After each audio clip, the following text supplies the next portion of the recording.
Mister maths நண்பர்கள் அனைவருக்கும் வணக்கம். உங்களுடன் இருப்பது செல்வம். இன்றைக்கி நம்ம 6ஆம் வகுப்புடைய நீருங்கிற படத்தை பார்க்க போகிறோம். சரிங்களா, இது ரொம்ப எளிமையான படம் தான், சீக்கிரமாக முடிஞ்சிடும். வாங்க படத்துக்குள்ளே போகலாம். ஃபஸ்ட்டு வந்து பார்த்தோன்னா நீர் வந்து பார்த்தோன்னா என்ன நிலையிலையும் காணப்படும் நமக்கு தெரியும். திண்ம, திட, வாயுன்னு சொல்லி 3 நிலையும் காணப்படும். திண்ம நிலையில் காணப்படக்கூடிய வாயு எங்கே காணப்படுதுன்னு பாருங்கள். உயரமான மலைகளில் இருக்க மலைகள்லையும் பனிப்பாறைகள்லையும் துருவ பிரதேசங்கள்லையும் பனிக்கட்டியாகவும் மூடுபனியாகவும் இருக்குது. சரிங்களா, அடுத்து திரவ நிலையில் பார்த்தோம்னா பெருங்கடல்கள், கடல்கள், ஏரி, ஆறு, நிலத்தடி நீரில் இங்கெல்லாம் வந்து பார்த்தோன்னா என்னது திரவ நிலையில் இருக்குன்னு சொல்லியிருக்காங்க. அடுத்து வாயு நிலையில் நம்ம சுற்றி இருக்கக்கூடிய காட்டில் இருக்கக்கூடிய நீராவியானது என்னது வாயு நிலையில் தான் இருக்குன்னு சொல்லியிருப்பாங்க. சரிங்களா, அடுத்து நீரினுடைய பரவல். ஸோ அப்போ நம்மளை சுற்றி வந்து பார்த்தோன்னா நீர் எவ்வளோ இருக்கு இல்லையா, அது வந்து எவ்வளோ சதவீதம் இருக்குன்னு சொல்லி பார்ப்போம்.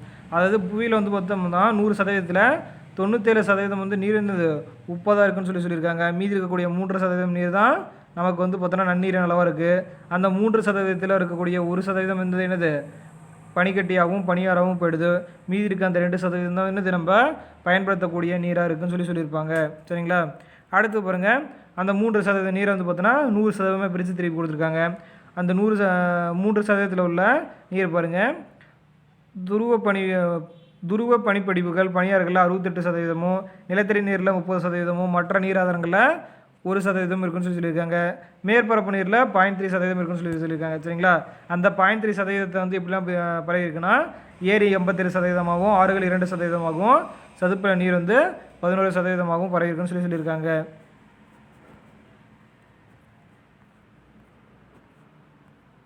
அடுத்தது உங்களுக்கு திரும்ப கொடுத்துருக்காங்க பாருங்கள். நீரானது மண்ணில் உள்ள உப்புகள் மற்றும் தாது பொருட்களை தன்னுடன் கரைத்து எடுத்து செல்கிறது. இந்த உப்புகளும் தாதுக்களும் கடல்கள் மற்றும் பெருங்கடலில் லட்சக்கணக்கான ஆண்டுகளாக படிந்து வருகின்றது. கடலின் அடியில் காணப்படும் எரிமலைகளும் கடல் நீருடன் உப்பை சேர்க்கின்றன. சரிங்களா, ஸோ அப்போ வந்து பார்த்தோன்னா உப்பானது வந்து எப்படி வந்து கடல் அதிகரிக்குதுன்னு சொல்லியிருக்காங்க. சரிங்களா, அடுத்து பாருங்கள், அதிக அளவு கரைபொருள் கரைந்துள்ள நீரினை நம்மால் பயன்படுத்தவோ அல்லது பருகவோ இயலாது. இத்தகைய நீரினை நாம் உப்பு நீர் என்கிறோம். சரிங்களா, உப்பு அதிகமாக கலந்துருந்தால் அந்த நீரை நம்ம பயன்படுத்த முடியாது. ஸோ அதை அந்த உப்பு நீர்னு சொல்கிறோம். அடுத்து நீரினுடைய இயல்பு. நீரில் வந்து பார்த்தோம்னா என்னென்ன கலந்துருக்குன்னு சொல்லி பார்க்கலாம். சரிங்களா, ஃபஸ்ட்டு வந்து பார்த்தோன்னா நீர் அப்படிங்கிறது வந்து பார்த்தோன்னா ஒளிப்புக்கும் தன்மை கொண்ட சுவையற்ற மனமற்ற ஒரு நிறமற்ற வேதிப்பொருள்னு சொல்லுவோம். இதில் என்ன கலந்துருக்கும், H2O தான் நம்ம நீர் சொல்லுவோம். அதாவது 2 ஹைட்ரஜன் அணுக்களும் ஒரு ஆக்சிஜன் அணுக்கும் வந்து இணைந்து தான் நமக்கு என்னது நீர் மூலக்கூறை நமக்கு உருவாதுன்னு சொல்லியிருப்போம். சரிங்களா, நீர் ஒரு சேர்மம்னு சொல்லுவோம். ஏன்னா எப்பயுமே இது என்னது ஒரு குறிப்பிட்ட விதத்தில் தான் கலந்துருக்கும். அதாவது 1:8 ரேஷியோவில் தான் கலந்துருக்குன்னு சொல்லி நம்ம இதுக்கு முன்னாடி பார்த்துருப்போம். அடுத்து பாருங்கள், நீரில் கலந்துருக்க உப்பினோட அளவை பொறுத்து நீரை வந்து பார்த்தோம்னா 3 பிரிப்பாங்க. அது நன்னீர், ஓப்பு நீர், கடல் நீர்னு சொல்லி 3 பிரிச்சுருக்காங்க. சரிங்களா, ஃபஸ்ட்டு நன்னீரில் குறைந்தபட்சம் வந்து பார்த்தோன்னா 0.05% அதிகபட்சமாக 1% வரைக்கும் வந்து உப்புகள் இருக்குன்னு சொல்லியிருக்காங்க. சரிங்களா, இதே ஓர்ப்பு நீரில் 3% வரையில் வந்து பார்த்தோம்னா உப்புகள் கரைந்த நிலையில் இருக்கும். கடல் நீரில் எப்படி இருக்கும், 3% அதிகமாக உப்பு வந்து பார்த்தோன்னா கரைந்திருக்குன்னு சொல்லியிருப்பாங்க. அடுத்து பாருங்கள், கடல் நீரில் வந்து பார்த்தோன்னா அதிக அளவு வந்து இந்த கரைபொருளை கொண்டது என்னென்னு பாருங்கள். Sodium chloride, magnesium chloride, calcium chloride போன்ற உப்புகள் கடல் நீரில் அதிகமாக காணப்படுகின்றன. சரிங்களா, கடல் நீரில் காணப்படக்கூடிய உப்புகள் என்னென்னா sodium chloride, magnesium chloride, calcium chloride, இதெல்லாம் வந்து கடலில் அதிகமாக கலந்துருக்குன்னு சொல்லியிருக்காங்க. அடுத்து உங்களுக்கு திரும்ப பாருங்கள், பொதுவாக வளிமண்டல அழுத்தத்தில் நீரானது 0°C வெப்பநிலையில் பனிக்கட்டியாக வருகிறது. ஒவ்வொரு வருடமும் மார்ச் 22ஆம் தேதி உலக நீர் தினமாக கொண்டாடப்படுகிறது. சரிங்களா, வாட்டர் டே என்னைக்கு, மார்ச் 22 வந்து ஒவ்வொரு வருஷமும் கொண்டாடுறதா சொல்லியிருக்காங்க. அடுத்தது நீர் சுழற்சி. சூரிய வெப்பத்தின் காரணமாக நீரானது ஆவியாகி வளிமண்டலத்திற்கு செல்கிறது. சரிங்களா, திரும்ப வளிமண்டலத்திற்கு சென்ற நீரானது மேகமாக வந்து பார்த்தோம்னா மாறிடும்னு சொல்லியிருப்பாங்க. அடுத்து மேகங்களில் உள்ள நீர் என்னது புவிக்கு மலை அல்லது பனி வடிவில் மீண்டும் வருகிறது. ஸோ இதாவது நீரானது திரும்ப வந்து பார்த்தோன்னா வானுக்கு போய்ட்டு திரும்ப மண்ணுக்கு வர்றது தான் நம்ம நீரினுடைய சுழற்சின்னு சொல்கிறோம். சரிங்களா, இது வந்து தொடர்ச்சி நடந்துகிட்டே இருக்கும். இந்த இயற்கை நிகழ்வின் மூலம் நீரானது தூய்மையாக்கப்படுகிறது. ஸோ இப்படி நடக்கிறதுனால வந்து பார்த்தோம்னா நீரானது தூய்மை நிலையாடுதுன்னு சொல்கிறாங்க. அடுத்து பாருங்கள், இது ஒரு தொடர் நிகழ்வு. சரிங்களா, நீரின் சுழற்சி வந்து பார்த்தோன்னா 3 நிலைகள் இருக்குது. ஏன்னா ஃபஸ்ட்டு வந்து ஆவியாகும், அடுத்து ஆவி சுருங்கும், திரும்ப மழை பொழிதல்னு சொல்லி 3 இது நடக்கும். இதை வந்து நம்ம என்னது ஹைட்ராலஜிக்கல் சைக்கிள்னு சொல்லுவோம். சரிங்களா, ஹைட்ராலஜிக்கல் சுழற்சி. ஹைட்ரா அப்படின்னா வந்து பார்த்தோன்னா நீர்னு அர்த்தம். சரிங்களா, ஸோ அதை தான் இங்கே வந்து பார்த்தோன்னா ஹைட்ராலஜிக்கல் சுழற்சின்னு சொல்லியிருக்காங்க. ஃபஸ்ட்டு வந்து பார்த்தோன்னா ஆவியாதல் என்னது, ஒரு வாட்டரை வந்து பார்த்தோன்னா ஹீட் பண்ணும்போது என்ன ஆகும், அது வந்து பார்த்தோம்னா ஆவியாக மேலே போய்டும். ஸோ அதை தான் சொல்கிறாங்க பாருங்க. கடல்கள், குளங்கள், ஆறுகள் போன்ற நீர்நிலையில் காணப்படும் நீரானது சூரிய வெப்பத்தின் காரணமாக ஆவியாகிறது. அடுத்து ஆவி சுருங்குதல்னா திரும்ப வந்து பார்த்தீங்கன்னா அந்த ஆவியானது வந்து பார்த்தீங்கன்னா குளிர்ச்சியடைந்து என்ன ஆகும், நீர் தேவைகளாக மாறும். சரிங்களா, அதாவது திரவமாக மாறும். அதை தான் வந்து ஆவி சுருங்குதல்னு சொல்லுவோம். சரிங்களா, ஸோ அப்போ வந்து பார்த்தீங்கன்னா மேலே போன ஆவி வந்து பார்த்தோம்னா ஹைட் அதிகமாக என்னது குளிர்ச்சியடைந்து என்னது அது வந்து நீர் தேவைகளாக மாறி மேகங்களாக மாறிடும்னு சொல்கிறாங்க. அடுத்து மழை பொழிதல். திரும்ப என்னது அந்த நிறைய மழைத்துளிகள் ஒன்று சேர்ந்து நமக்கு திரும்ப என்னது நீர் தேவைகளாக வந்து பார்த்தோம்னா சொல்லியிருப்பாங்க. சரிங்களா, லட்சக்கணக்கான மிக நுண்ணிய நீர்த்தவளைகள் ஒன்றோடொன்று மோதி பெரிய நீர்த்தவளைகளாக மாறுகின்றன. ஸோ இதுதான் நம்ம கீழே வந்து வரையும்போது அந்த மழைன்னு சொல்கிறோம். சரிங்களா, அடுத்து பாருங்கள், இவ்வுலகம் முழுவதும் நீரினை பயன்படுத்தினாலும் நீரின் 3 நிலைகளும் புவியில் காணப்படும் நீரின் அளவை மாற்ற இயலா வண்ணம் நிலையாக வைத்துள்ளன. சரிங்களா, எவ்வளோ தான் நம்ம வாட்டர் யூஸ் பண்ணாலும் என்னது திரும்ப வந்து பார்த்தோம்னா இந்த ஆவி சுருங்குதல், ஆவியாதல் மற்றும் என்னது மழை பெய்தல்ன்ற 3 வகையில் வந்து என்னது இந்த நீரினோட அளவு வந்து பார்த்தோன்னா மாறாமல் வச்சுருக்குன்னு சொல்லியிருக்காங்க. அடுத்தது இயற்கை நன்னீர் ஆதாரங்கள். சரிங்களா, நன்னீர் வந்து ஆதாரங்கள் எங்கே இருக்குன்னு சொல்லி பார்க்கலாம். ஃபஸ்ட்டு மேற்பரப்பு நீர். மேற்பரப்புங்கிறது என்னது ஆறு, ஏரி, குட்டாம், குளை இதெல்லாம் காணப்படக்கூடிய நீரில் என்னது மேற்பரப்பு நீர்னு சொல்லுவோம். சரிங்களா, இதெல்லாம் வந்து பார்த்தோன்னா மேற்பரப்பு நீர் ஆதாரங்கள். பாருங்கள், ஆறு, ஏரி, நன்னீர், சதுப்பு நில நீர் இதெல்லாம் வந்து என்னது மேற்பரப்பு நீருக்கான ஆதாரங்கள்.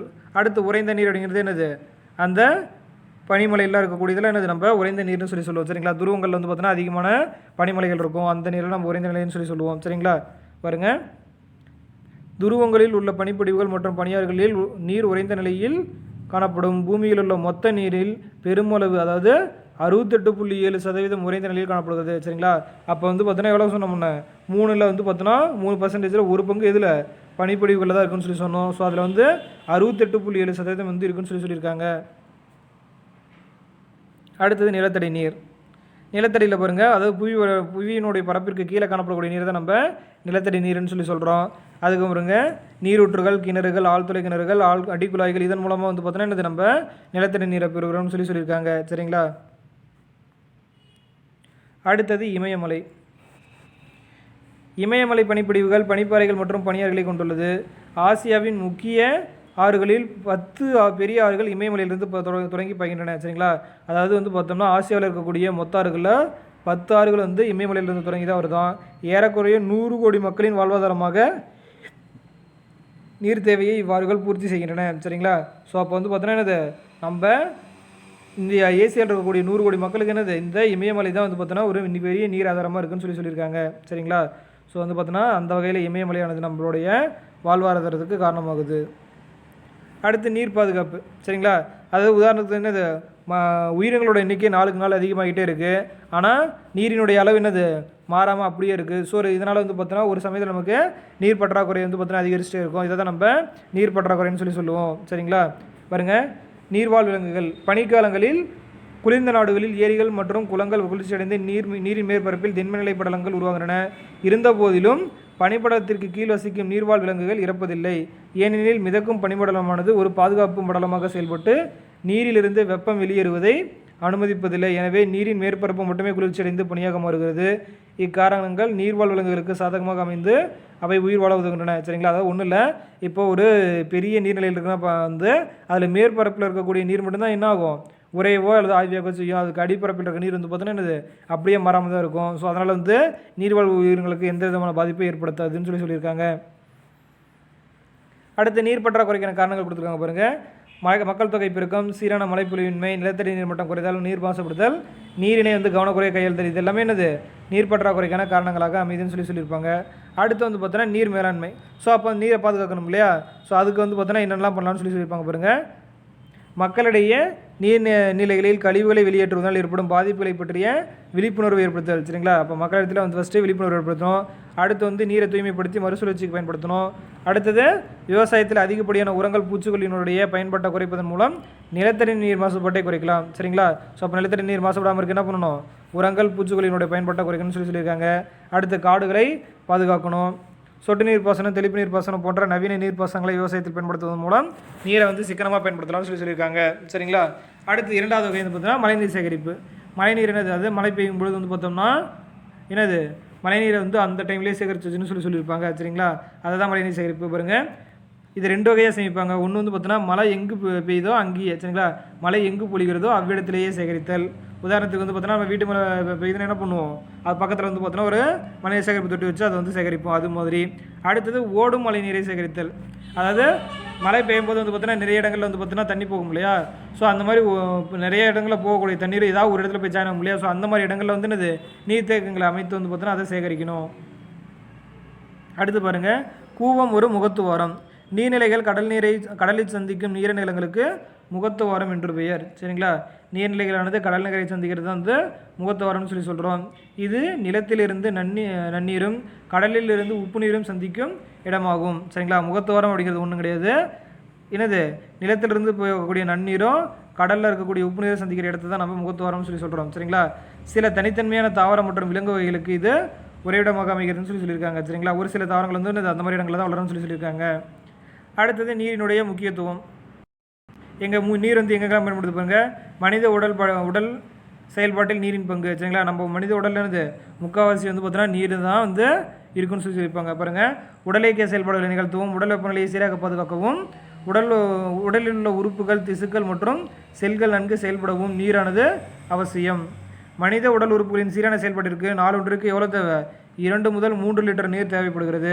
உணவு செரிப்பதற்கும் உடலிலிருந்து கழிவுப் பொருட்களை வெளியேற்றுவதற்கும் நீர் அவசியமாகும். ஸோ இந்த மாதிரியான வந்து பார்த்தீங்கன்னா மனித உடம்புல வந்து பார்த்தீங்கன்னா நீரானது முக்கிய பங்காற்றுன்னு சொல்லியிருக்காங்க.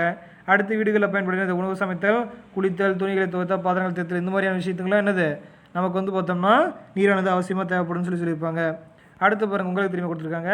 சதுப்பு நிலங்கள் என்பவை ஈரப்பதம் நிறைந்த காடுகளாகும்.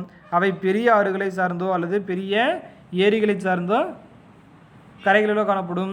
சதுப்பு நில நீர் நன்னீராகவோ ஓப்பு நீராகவோ அல்லது கடல் நீராகவோ இருக்கலாம்.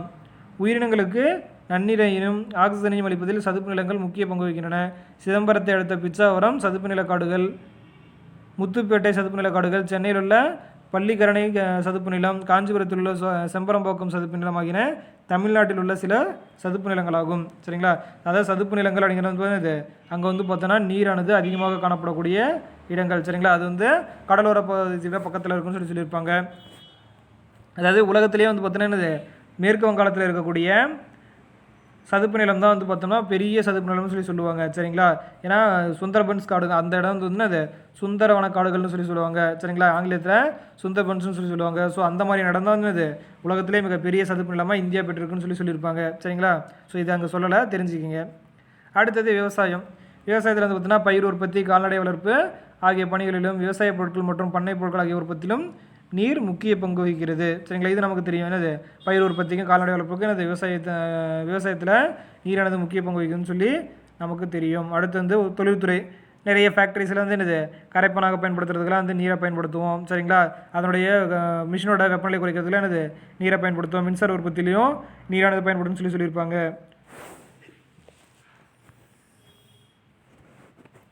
அடுத்தது நீர் விநியோகம். உள்ளாட்சி அமைப்புகளின் மூலம் வீடுகளுக்கு நீர் விநியோகம் செய்யப்படுவதை அறிவோம். சில பகுதிகளில் ஆறுகள், ஏரிகள் மூலமாகவும் நிலத்தடி நீர் மூலமாகவும் பெறப்பட்ட நீரானது சுத்திகரிக்கப்பட்டு விநியோகிக்கப்படுகிறது சரிங்களா. வீட்டில் வந்து பார்த்தீங்கன்னா குழாய்களில் தண்ணி வருது இல்லையா, ஸோ அந்த மாதிரி தண்ணியில் இங்கே ஆறு ஏரியிலிருந்து எடுத்து அதை வந்து சுத்திகரிக்கப்பட்டு திரும்ப வந்து வீடுகளுக்கு அனுப்புகிறாங்க.